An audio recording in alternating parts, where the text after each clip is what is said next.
Binsun TV, saluran dakwah Samarinda.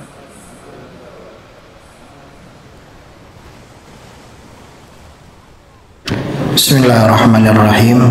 Assalamualaikum warahmatullahi wabarakatuh. Alhamdulillah, alhamdulillahil karimil mannan, ar-rahimir rahman. Wa asyhadu an la ilaha illallah wahdahu la syarika lah, wasi'ul fadli wal ata'i wal judi wal imtinan.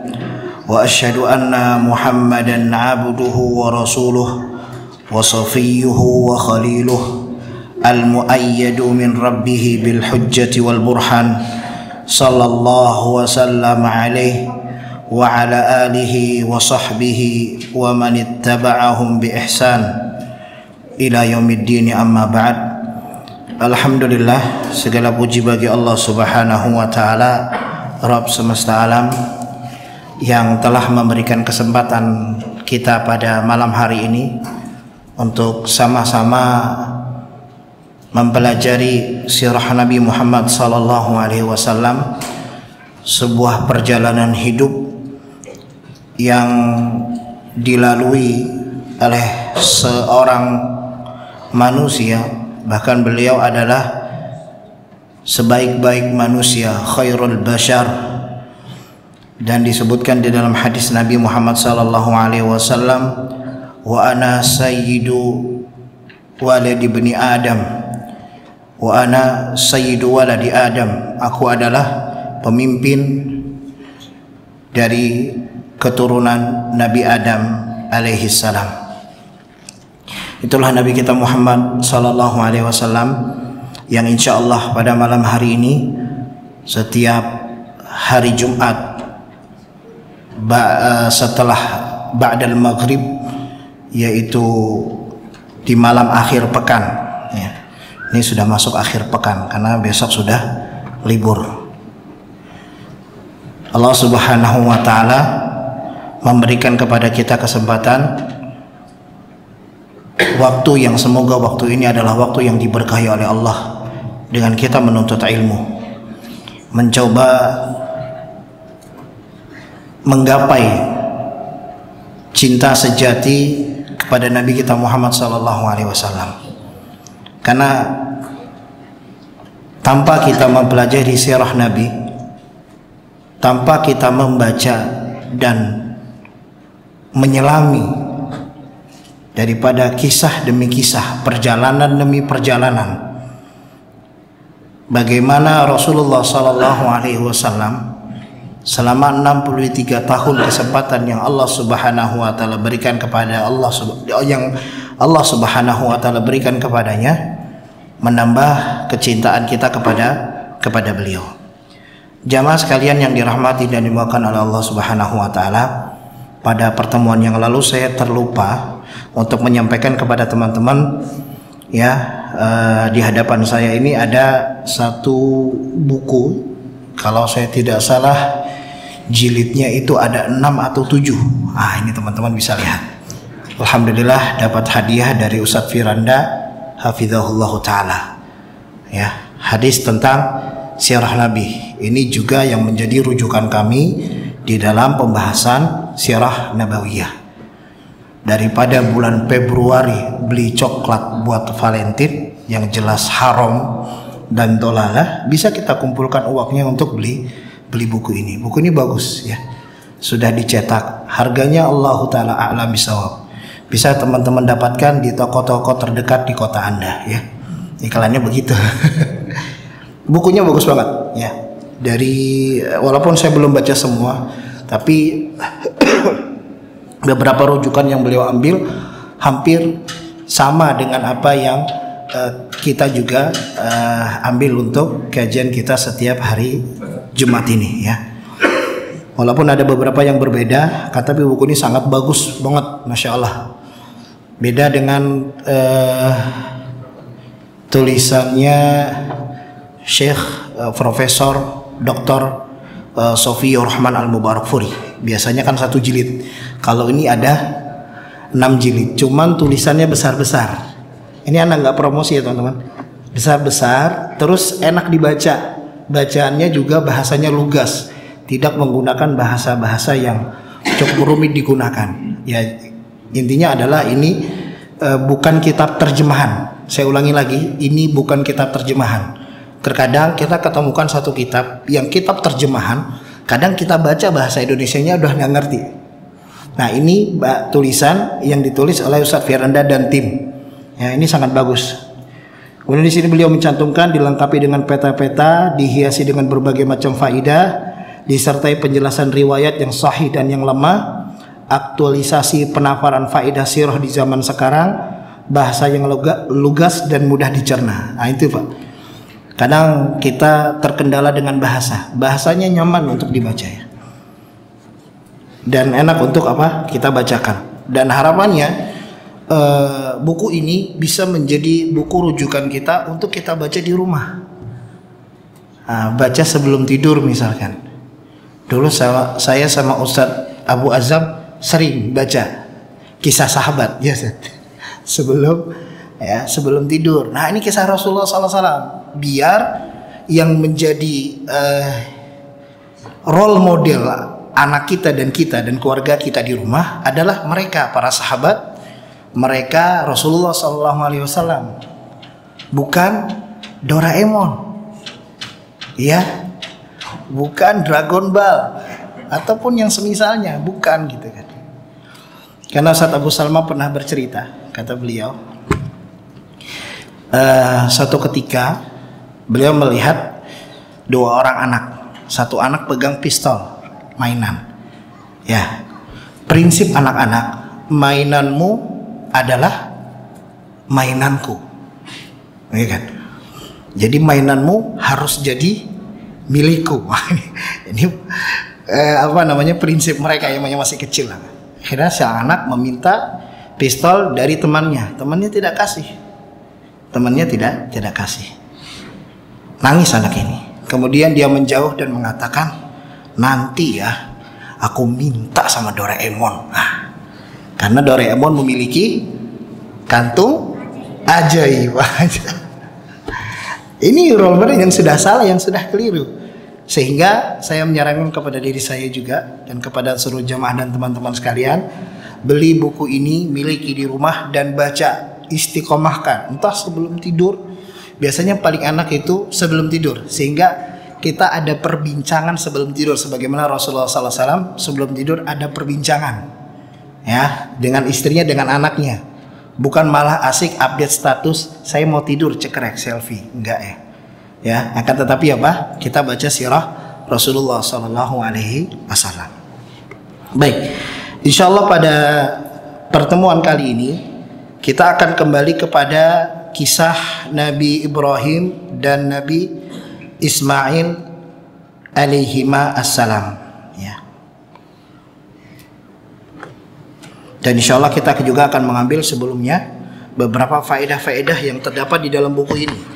Harapannya nanti pertemuan selanjutnya sudah punya bukunya. 6 jilid sih. Ya. Seandainya kalau bisa beli satu jilid ya alhamdulillah. Biasanya satu paket. Ya.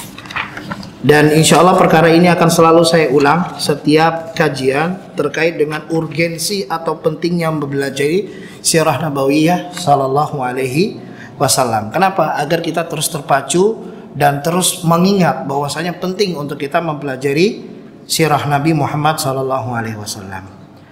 Yang pertama adalah bagaimana perhatian salaf, ya, para ulama terdahulu tentang mempelajari ilmu sirah. Sebagaimana disebutkan Al-Imam Az-Zuhri fi ilmil maghazi ilmul akhirati wad dunya. Ilmu mempelajari sirah itu adalah ilmu mempelajari ilmu dunia dan akhirat. Bahkan Ubaidillah bin Utbah pernah mengatakan, pernah pada suatu kali menghadiri majelis Ibnu Abbas dan beliau pun menghabiskan seluruh waktu sore untuk mengajarkan sirah nabawiyah, ya. Dan masih banyak perkara ataupun perkataan-perkataan para ulama terkait pentingnya dan perhatian mereka terhadap sirah nabawiyah. Dan sirah nabawiyah adalah sebuah perkara yang sangat penting di dalam agama kita, bahwasanya Al-Quran dan sirah nabawiyah merupakan dua bagian yang tak terpisahkan. Tidak mungkin orang mempelajari Al-Quran dengan sempurna kecuali dengan mempelajari sirah Rasulullah Sallallahu Alaihi Wasallam. Kemudian yang ketiga, Allah memerintahkan kita untuk meneladaninya.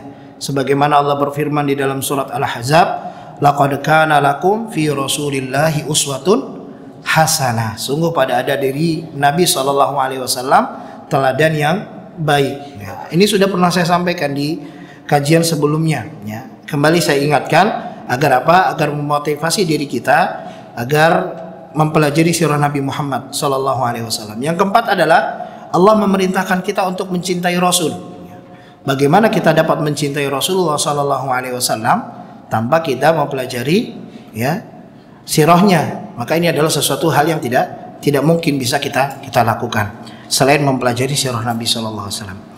Dan ketahuilah bahwasanya Allah Subhanahu Wa Taala menjadikan cinta tersebut akan mengumpulkan seseorang dengan orang yang dia cintai. Ini uniknya cinta, Pak. Al-mar'u ma'a man ahab, kata Nabi Sallallahu Alaihi Wasallam. Seseorang akan bersama dengan orang yang dia cintainya.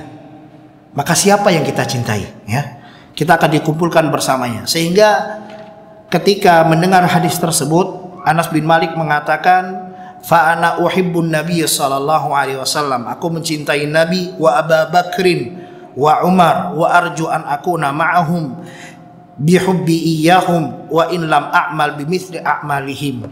Aku mencintai Nabi, aku mencintai Abu Bakar, aku mencintai Umar, dan aku berharap aku bersama mereka dengan cintaku terhadap mereka, walaupun aku tidak bisa beramal dengan amalan mereka. Ada nggak yang bisa beramal sebagaimana Abu Bakar? Ada? Nggak ada. Ada yang bisa beramal sebagaimana Umar radhiyallahu an? Nggak ada.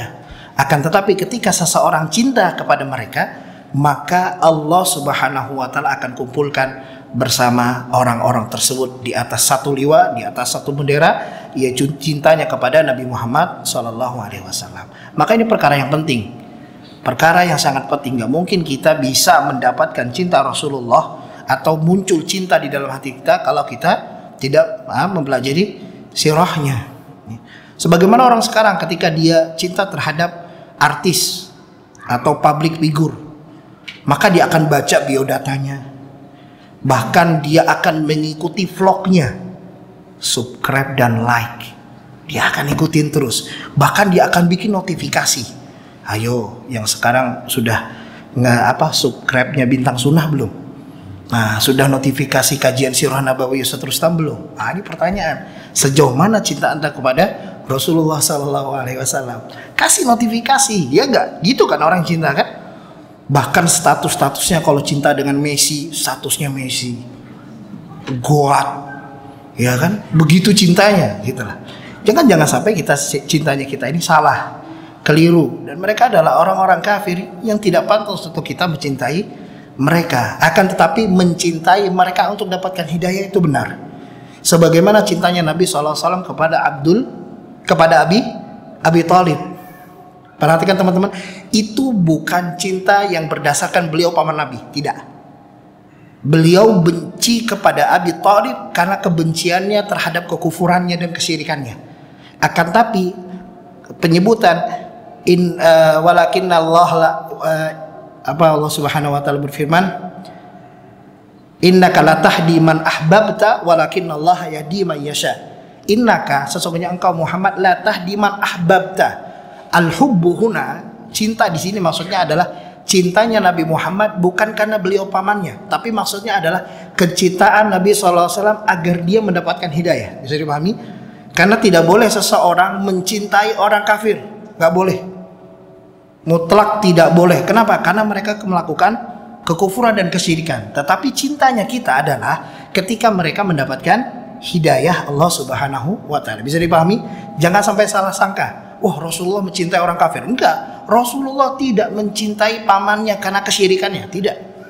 Tapi cintanya Nabi SAW ketika Allah bisa memberikan atau menginginkan, Allah menginginkan hidayah kepada Abi Thalib. Ini teman-teman, karena cinta ini bukan hal biasa. Kemudian beliau mengatakan, Ustaz Firani mengatakan, duhai siapa gerangan yang amalnya dapat menyamai amal Rasulullah? Siapa gerangan yang bisa menyamai amalannya Abu Bakar dan Umar? Namun ternyata derajat yang amat tinggi tersebut dapat diraih dengan mencintai mereka dan cinta yang sebenar-benarnya. Siapa yang tidak bahagia mendengar kabar yang sangat mengembirakan ini? Ya. Di sisi yang lain, Nabi SAW juga memperingatkan mereka yang tidak memprioritaskan kecintaan kepada beliau dengan bersabda, la yu'minu ahadukum hatta akuna ahabba ilaihi min walidihi wa waladihi wan nasi ajma'in. Ya, tidak beriman seseorang sampai dia lebih mencintai Rasulullah SAW dari kedua orang tuanya, dari anaknya dan seluruh manusia. Jadi jika melamar seorang wanita, ya, dengan syarat, Mas, potong jenggotnya, kelihatan tua, mana yang Anda pilih? Potong jenggot kemudian menikah dengannya, ataukah tidak potong jenggot dengan mencari yang lain? Nah, pilihan berat. Wah, udah Anda sudah berupaya, berusaha, dia cinta mati saya. Wah, ini aja. Saya sudah berusaha sholat malam, tahajud ke 150 kali, akhirnya Allah makbulkan, hatinya tergerak untuk menikahi saya. Nggak apa-apa lah Ustaz, cuman sehari potong jenggot, toh nanti juga tumbuh lagi jenggotnya. Mana yang lebih Anda cintai? Perempuan tersebut, pernikahan tersebut, ataukah cinta Anda kepada Rasulullah SAW? Baik. Dan banyak hal yang lainnya. Ya, ketika seseorang misalkan dihimpit dengan musibah, ketika dia membeli sebuah rumah, tahu-taunya rumahnya dia tidak sanggup untuk membayar, sehingga dari bagian rumah ini menawarkan, Bapak kalau nggak bisa bayar cicilannya, kita pakai cicilan bank, nggak apa-apa riba, nanti riba saya yang nanggung, yang penting Bapak setuju aja. Wah, ini kan sama-sama ta'awun alal ismi wal udwan. Mana yang mau kita pilih? Rumah, ya, yang sudah menjadi cita-cita manusia, ya, ataukah mengikuti Rasulullah SAW, yaitu dengan meninggalkan riba? Maka ini tidaklah akan dapat kita wujudkan kecuali seseorang tersebut mempelajari sirah Nabi SAW. Kemudian yang kelima, urgensinya adalah sirah Nabawiyah adalah rujukan utama untuk mengetahui metode dai tersukses sepanjang masa.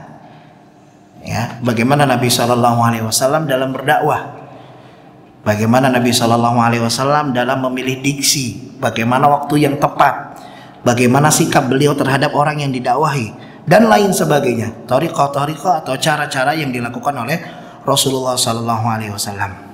Kemudian yang keenam, ya,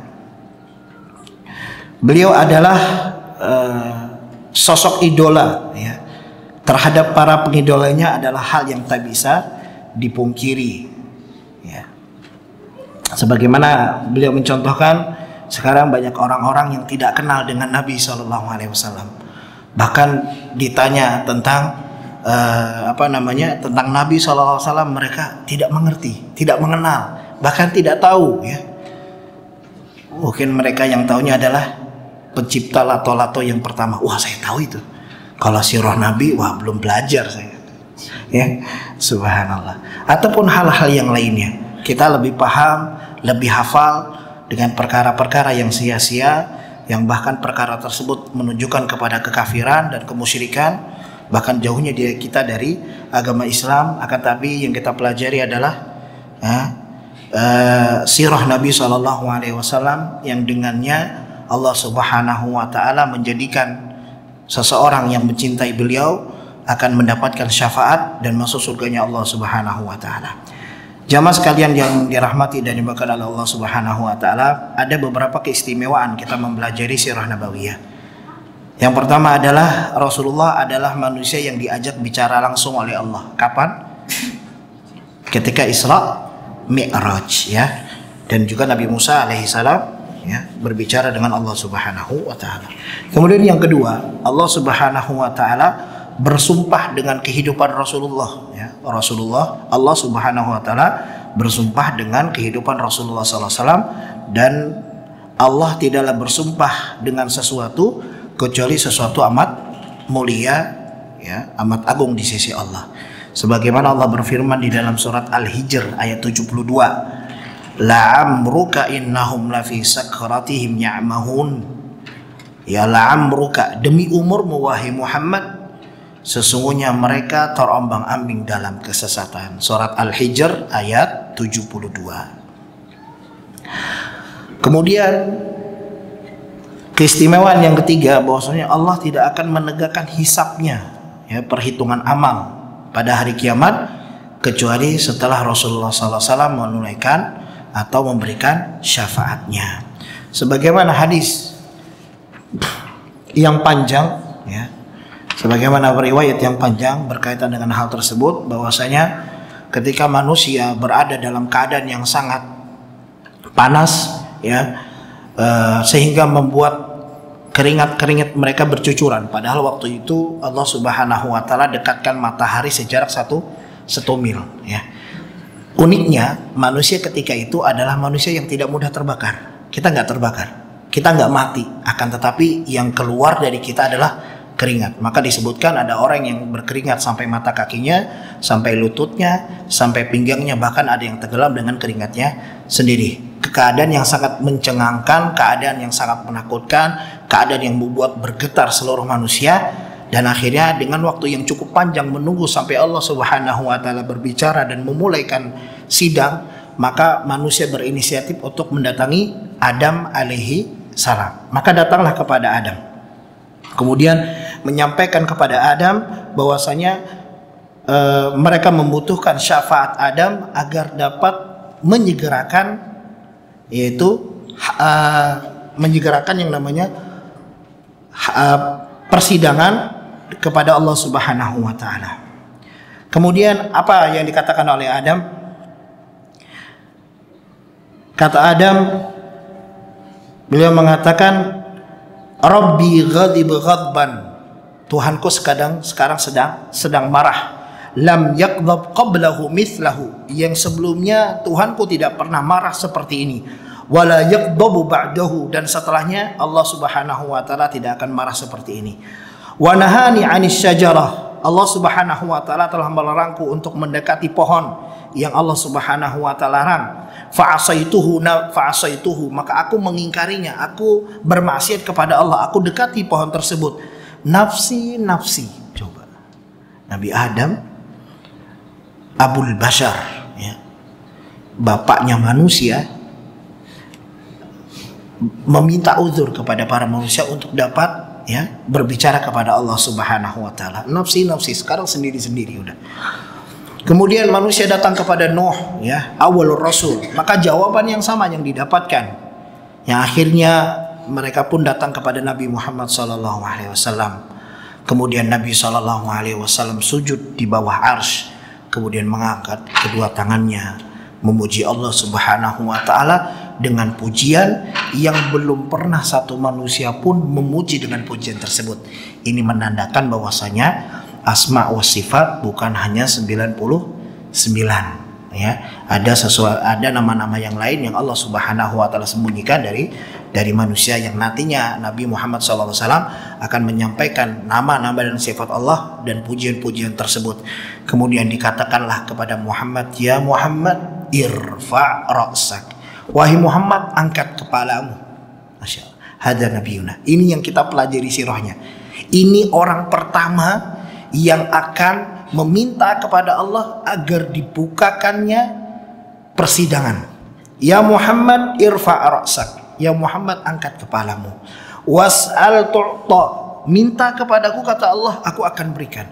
Washfa'tu syafa', kamu ingin memberikan syafaat, aku izinkan engkau memberikan syafaat. Fahadza nabiyuna Muhammad sallallahu alaihi wasallam.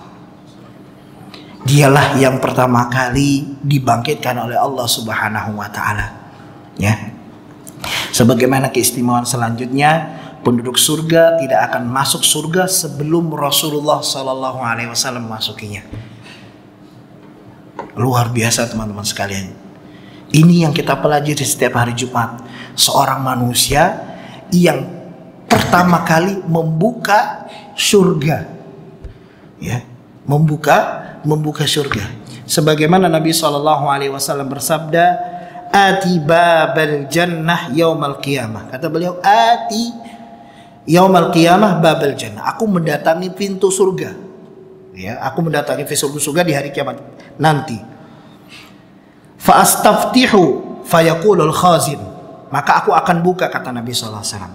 Kemudian al-khazin, penjaga pintu surga, berkata, man anta?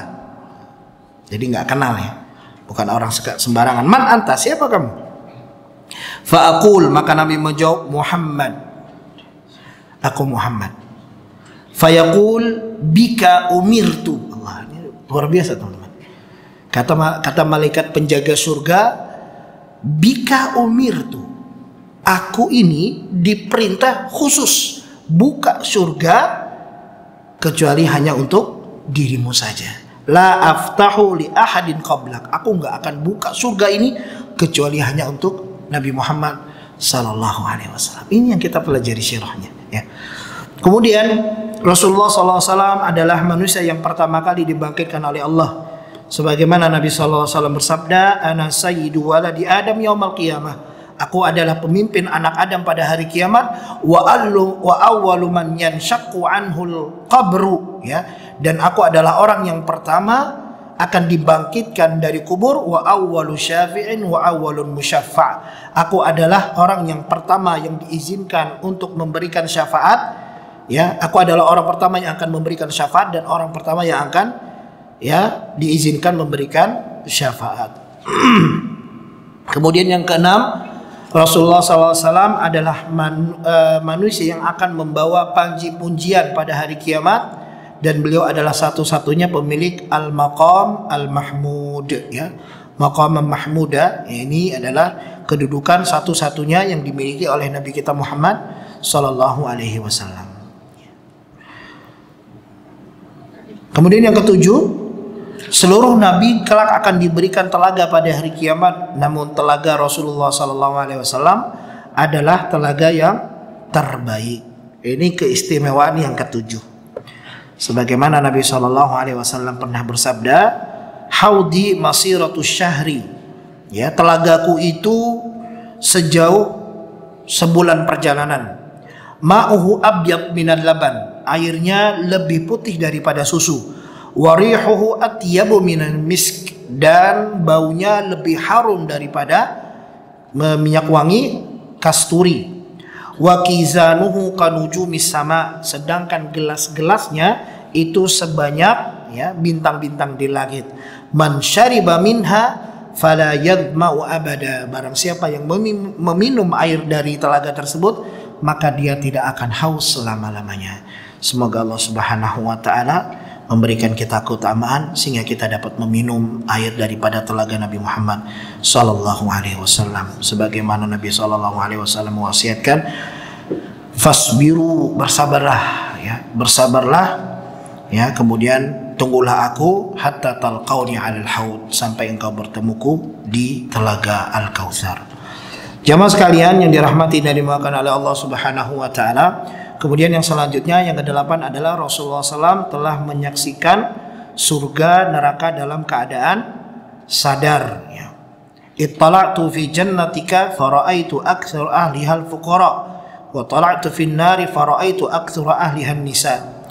Maka tatkala aku melihat surga, maka aku melihat kebanyakan daripada penghuni surga adalah orang-orang fakir. Dan kulihat neraka, maka kebanyakan daripada penghuni neraka adalah wanita. Kemudian yang ke-9, keistimewaannya adalah Nabi SAW adalah satu-satunya Nabi yang diutus untuk seluruh umat.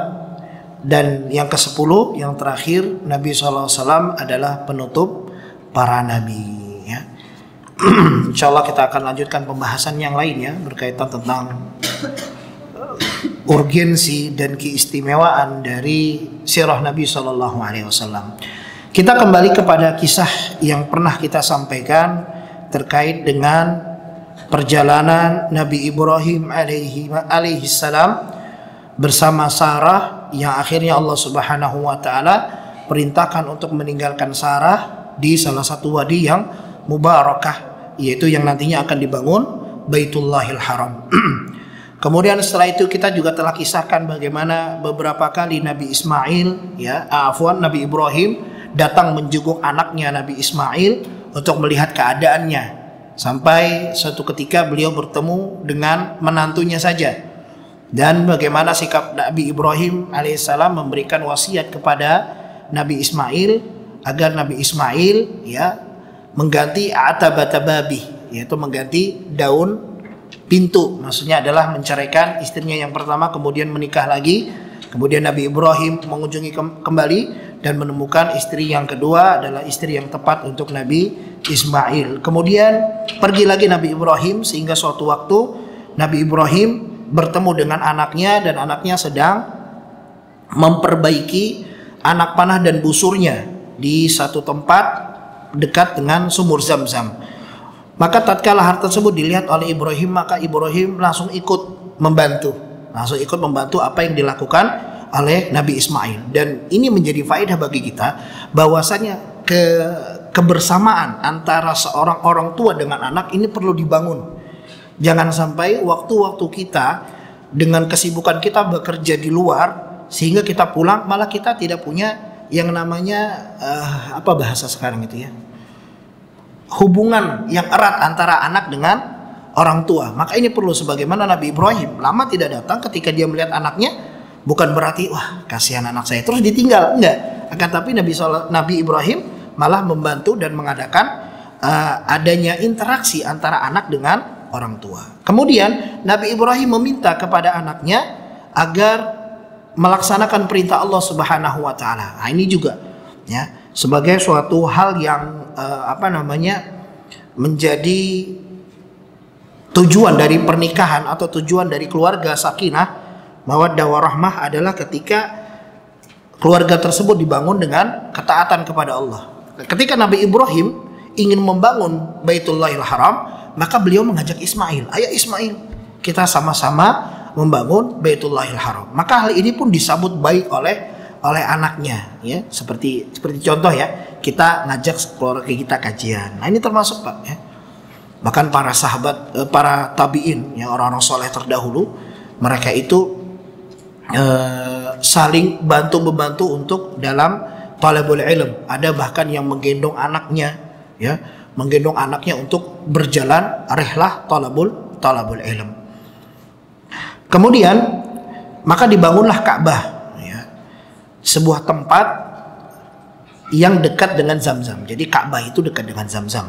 Fakana Ibrahim yabni wa yatihi Ismail bil hijarah. Jadi yang bangun Ibrahim, terus yang ngasih batunya adalah Ismail. Sehingga ketika sudah mau naik, makanya lah ada batu yang disebut dengan al-maqam, maqam Ibrahim, tempat berdirinya Ibrahim.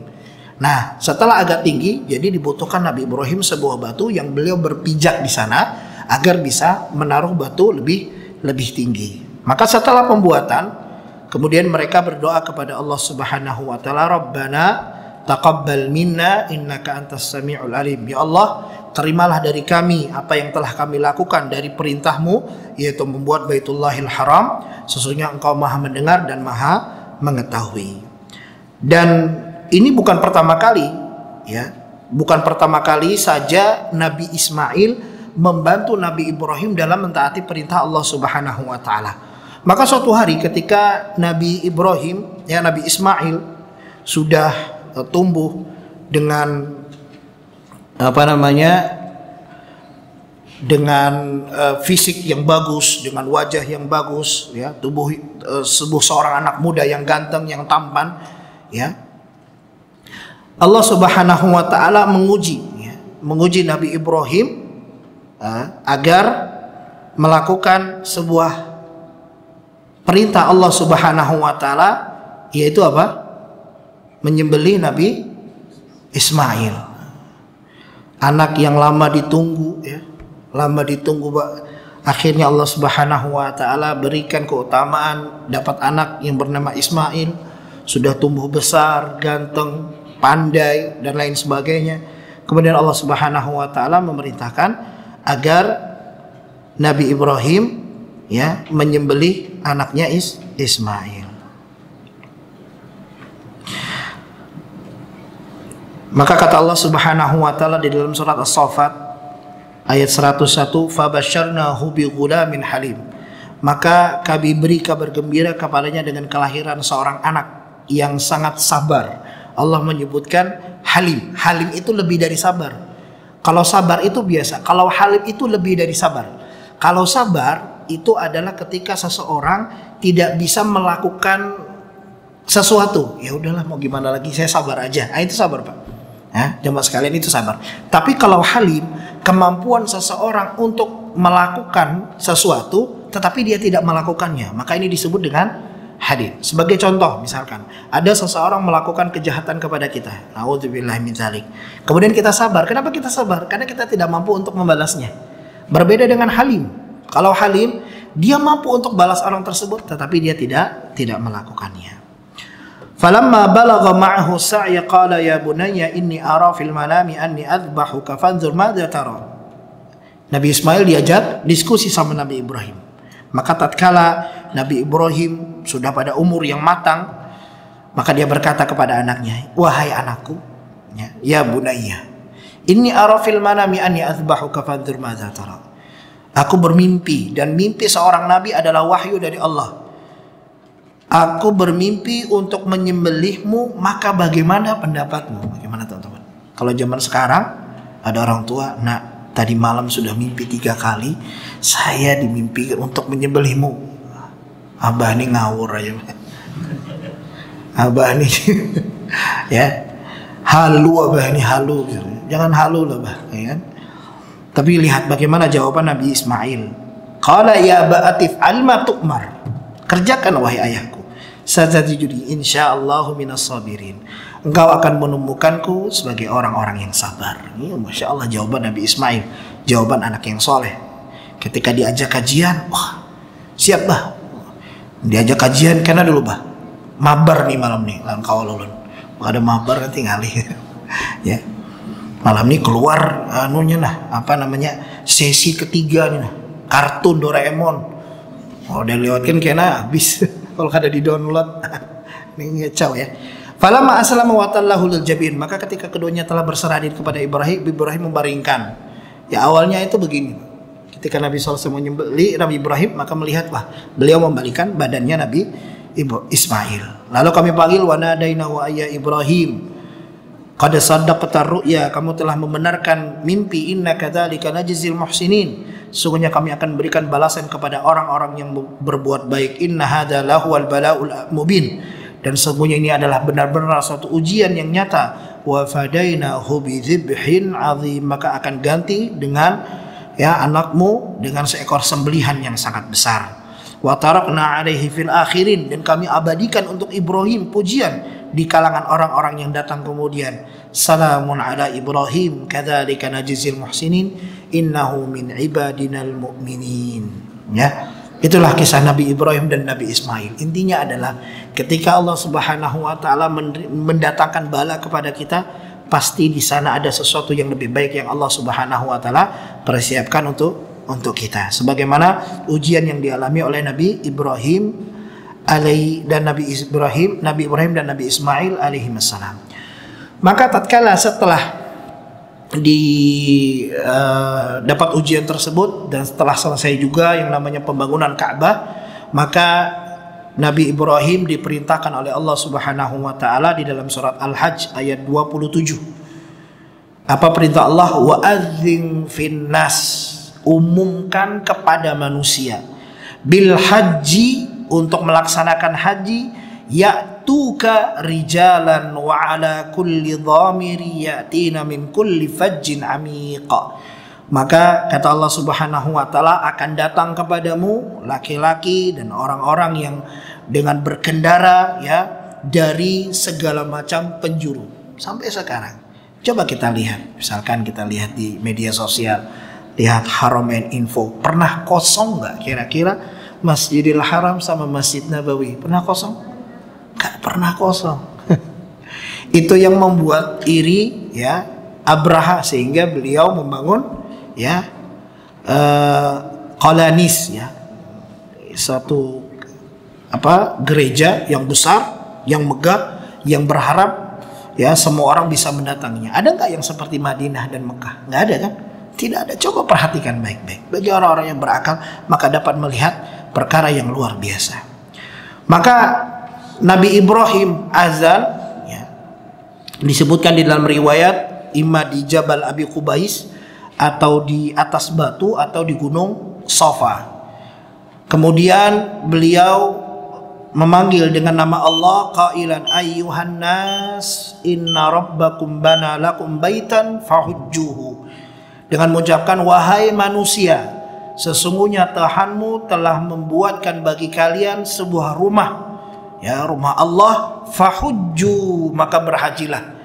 Maka Allah Subhanahu wa taala memperdengarkan panggilan Nabi Ibrahim kepada seluruh makhluk dan kepada siapa saja yang Allah Subhanahu wa taala tetapkan untuk haji sampai hari kiamat. Makanya tatkala orang menunaikan umrah atau haji, ketika masuk di miqat sudah siap untuk, ya, melakukan umrah atau haji, maka ucapannya labbaik Allahumma labbaik labbaik la syarika laka labbaik innal hamda wan ni'mata laka wal mulk la syarika la. Semoga Allah Subhanahu wa taala menjadikan kita semua sebagai orang-orang yang ditakdirkan oleh Allah dapat melaksanakan umrah dan haji tahun ini. Jangan nunggu nanti, ya udah tahun ini, maunya sekarang, nah, gitu. Minta sama Allah Subhanahu wa taala. Ya, terkait nanti duitnya mana? Allah ghani, Allah maha kaya. Allah mampu memberangkatkan. Banyak orang yang punya uang, yang punya harta, punya waktu luang, tapi Allah tidak berangkatkan. Kan tetapi jangan mengeluh, jangan berhenti dari doa kepada Allah Subhanahu wa taala. Sebagaimana Nabi Zakaria mengatakan, walam akun bidu'ai rabbi syaqiyya. Aku nggak pernah ngeluh berdoa kepada Allah. Jadikan malam bulan Rajab ini bangun tahajud, salat malam, minta kepada Allah semoga Allah Subhanahu wa taala berangkatkan kita melaksanakan haji dan umrah. Amin ya rabbal alamin. Kita akan lanjutkan setelah azan Isya. Baik, kita lanjutkan. Bismillahirrahmanirrahim. Kemudian Nabi Ibrahim berdoa dan Nabi Ismail yang Allah Subhanahu wa taala abadikan di dalam Al-Qur'an, di dalam surat Al-Baqarah ayat 129. Mereka meminta kepada Allah, Rabbana, ya Allah, wab'ats fihim rasulan, utuslah kepada mereka, yaitu penghuni Baitullahil Haram, seorang rasul minhum, dari kalangan mereka, yatlu alaihim ayatika, membacakan kepada mereka ayat-ayat bunyi Allah, wa yu'allimuhumul kitaba wal hikmah, dan mengajarkan kepada mereka Alkitab, Al-Quranul Karim, wal hikmah, dan hikmah, wa yuzakkihim, dan menyucikan mereka, innaka antal azizul hakim, sesungguhnya engkau ya Allah maha kuat dan maha bijaksana.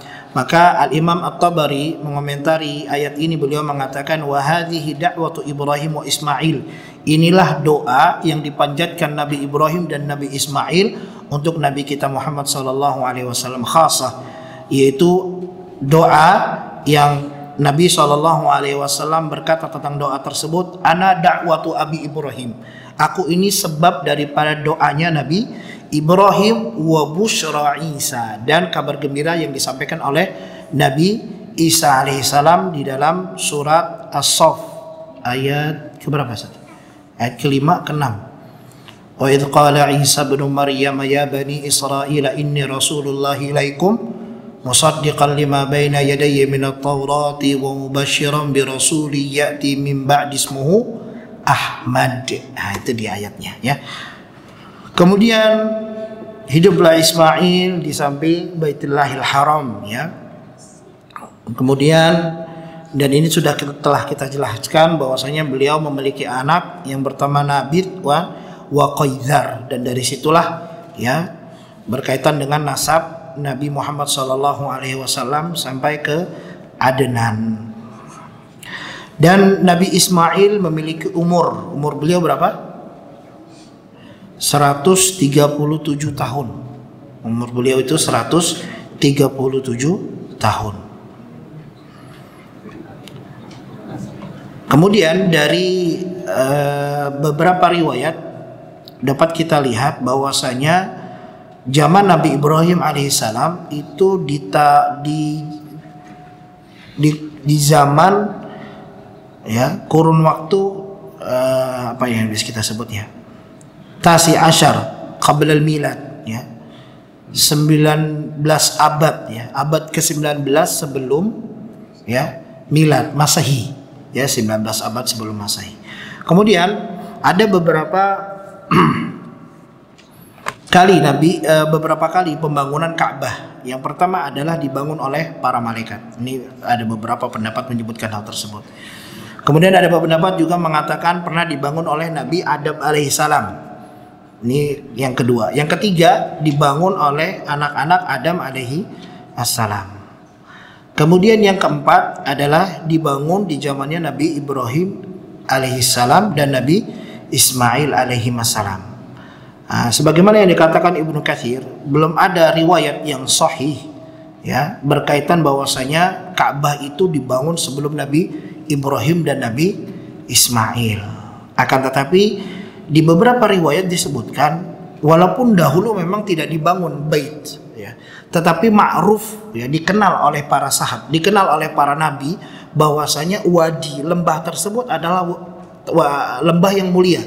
Jadi bahkan mereka melakukan berbagai macam ibadah kepada Allah Subhanahu wa taala untuk di tempat tersebut. Nah, ya. Nanti kita akan temukan riwayat-riwayatnya. Kemudian di sini disebutkan beberapa atsar kali yang kelima dan keenam itu dibangun oleh kabilah Amalik dan kabilah Jurhum ya, karena pernah terjadi asail, pernah terjadi banjir besar sehingga menghancurkan bangunan Ka'bah. Akan tetapi biasanya masih ada pondasinya ya. Kemudian Al-Marrah As-Sabi'ah ini yang dibangun oleh Qusay ibnu Kilab ya, kakek Nabi SAW. Qusay ibnu Kilab juga pernah membangunnya, jadi memperbaikinya ya. Tapi kalau di zamannya Jurhum dan zamannya Amalik ini kena banjir sehingga hancur. Kemudian di zaman Rasulullah SAW ini kali yang ke-8 pernah dibangun oleh kabilah Quraisy. Ketika itu Nabi SAW berumur 35 tahun, berarti belum menjadi nabi. Beliau termasuk orang-orang yang mengikuti pembangunan Ka'bah ketika itu. Yang bangunan tersebut belum selesai ya, karena mereka berharap dari pengumpulan uang tersebut adalah uang-uang yang halal. Jadi uangnya tidak cukup sehingga pembangunannya pun tidak selesai.